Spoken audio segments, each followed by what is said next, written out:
Hello guys, मेरे YouTube channel में आप सभी का बहुत बहुत स्वागत है। आज हम पढ़ेंगे C P upon C V is equal E S upon E T. हमें प्रूव करना है। यहाँ पे सी पी स्थिर दाब है और सी वी स्थिर आयतन है। ई एस समतापी आयतन प्रत्यास्थ, ई टी रुद्धोष्म आयतन प्रत्यास्थ। तो हम ये प्रूव करना है।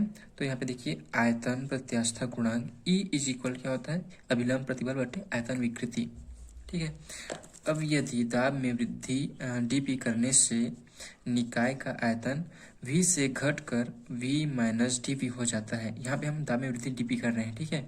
तो निकाय का आयतन v से घटकर v माइनस डी हो जाता है। तो अभिलंब प्रतिबल इज इक्वल डीपी होगा। यहाँ पे अभिलंब प्रतिबल क्या होगा, डीपी होगा। ठीक है। तो यहाँ पे देखिए तथा आयतन विकृति, यहाँ पे जो है आयतन विकृति वो क्या है, minus D V upon V हो जाएगा। तो यहाँ पे देखिए, यहाँ पे इंक्लूड कर देना है हमें। यहाँ पे डीपी अभिलंब प्रतिबल की जगह डीपी लिखना है और आयतन विकृति की जगह ये वाला लिखना है। ठीक है। अब E is equal D P upon minus D V upon V. ठीक है, ये हम लिख दिए यहाँ पे फॉर्मूला में मान रख दिए। फिर इक्वल ये जो v है, v डी पी के साथ कैलकुलेट हो जाएगा, गुणा हो जाएगा। तो यहाँ पे minus V D P upon D V. ठीक है, वी डी पी के साथ गुणा हो गया। तो यहाँ पे देखिए नियत ताप या समतापी आयतन प्रत्यास्थ, ये क्या है, नियत ताप या समतापी आयतन प्रत्यास्थ इज इक्वल माइनस वी कोष्ठक के अंदर है D P upon D V और कोष्ठक के बाहर टी। ठीक है। यहाँ पे नियत ताप पे रख रहे हैं तो यहाँ पे ये वाला फॉर्मूला क्या हो जाएगा, नियत ताप ये टी हो गया।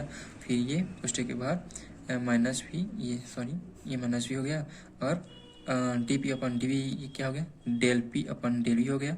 चूँकि हम लोग नियत ताप पे कर रहे हैं, यहाँ पे टी हो जाएगा। फिर इसी को यहाँ पे ऐसे ही लिखे हैं। तो सेम यहाँ पे देखिए नियत एंट्रोपी पर रुद्धोष्म आयतन प्रत्यास्थ। अब यहाँ पे रुद्धोष्म आयतन प्रत्यास्थ मतलब ये ई टी रखे थे, नियत ताप में ई टी रखे थे। अब यहाँ पे रुद्धोष्म आयतन प्रत्यास्थ में ई टी की जगह यहाँ पे ई के बाद यहाँ पे टी की जगह हम लोग एस रखेंगे। यहाँ पे देखिए एस है, फिर ये वाला माइनस वी है तो माइनस वी, फिर कोष्टक के अंदर D P upon D V रखना है, D P upon D V. फिर यहाँ पे हम लोग नियत ताप पे टी लिखे थे, अब यहाँ पे रुद्धोष्म आयतन प्रत्यास्थ में अब यहाँ पे एस लिखेंगे। तो यहाँ पे एस हो गया। ठीक है। अब इसी को हम ई एस बटे ई टी बटे के रूप में लिखना है। तो E S upon E T is equal, इसका मान क्या आया, ये वाला मान और ये वाला मान बटे के रूप में लिख दिए हैं। ठीक है। तो यहाँ पे माइनस वी है तो ये कट गया। फिर क्या बचा, del P upon del V S कोष्ठक के अंदर, कोष्ठक के बाहर एस और बटे del P upon del V ये टी। अब यहाँ पे देखिए ई एस बटे E T is equal del P upon del T upon del V कोष्ठक के बाहर एस। यहाँ पे देखिए डेल टी हम लोग यहाँ पे ऐड किए हैं। अगर मान लो डेल टी ये कैंसिल हो गया तो क्या बचा, del P upon del V S बचा। तो यहाँ पे हम लोग डेल टी ऐड कर सकते हैं। इसमें कोई गलत नहीं होगा कि यहाँ पे कैसे आएगा कि यहाँ पे देखिए del P upon del V S, यहाँ पे डेल टी ऐड किए हैं दोनों में। ठीक है। यहाँ पे देखिए डेल टी ऐड किए हैं तो दोनों ये कट जाएगा तो सेम वही मान आएगा, तो इसमें कोई प्रॉब्लम नहीं है। और नीचे में देखिए बट्टी के रूप में del P upon del S upon del V, यहाँ पे भी डेल एस ऐड किए हैं। डेल एस कैंसिल हो गया तो del P upon del V बचेगा। तो इन्हें यहाँ भी वैसे ही किए हैं, ऐड किए हैं। तो और एक क्वेश्चन के बाद टी इज इक्वल, अब del P upon del T ये, अब इसको हटा दिए हैं, इसको अलग अलग रख दिए हैं। Del P upon del T S, del T upon del V S. ठीक है। अब ये डेल पी डेल एस, अब इसको अलग कर दिए हैं, टी हो गया। अब del S del V T. ठीक है। अब यहाँ पे देखिए ये हमारा E S upon E T is equal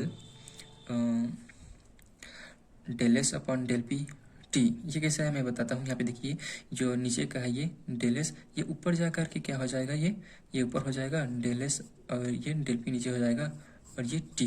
तो यही वाला जो है ऊपर चला गया है, इधर आ गया ऊपर में, तो ये डेल एस ऊपर हो जाएगा, तो del S upon del P T, ठीक है।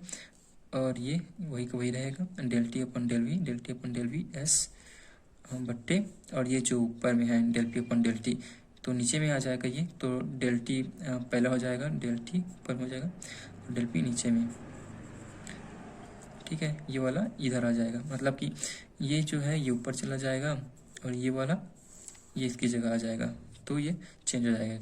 ये है, ये जो नीचे आ रहा है तो डेल टी, यहाँ पे देखिए डेल टी डेल पी हो गया, और ये ऊपर जा रहा है तो डेल एस डेल पी हो गया।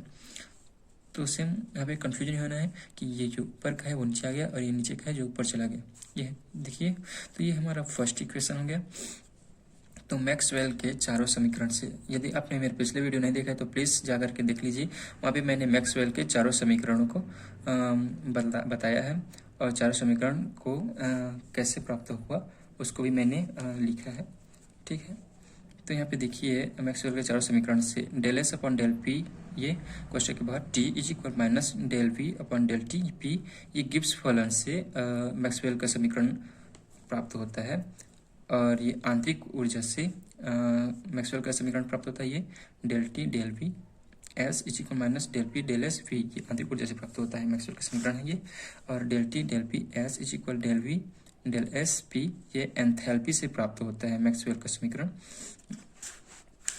और ये हो गया del S upon del P T is equal del P upon del T V, Helmholtz मुक्त ऊर्जा के द्वारा मैक्सवेल का समीकरण प्राप्त होता है, ठीक है। ये चारों समीकरण मैक्सवेल के चारों समीकरण है, और इन चारों का मान को हमें समीकरण एक में हमें रखना है, समीकरण एक में रखना है इन चारों के मानों को, ठीक है। तो यहाँ पे देखिए E S upon E T is equal, हमने चारों समीकरण चारों मान को रख दिया है, हमने चारों समीकरण के मान को समीकरण एक में रखा है। तो यहाँ पे देखिए minus del V upon del T P minus del P upon del S V upon del V upon del S V del P upon del T we.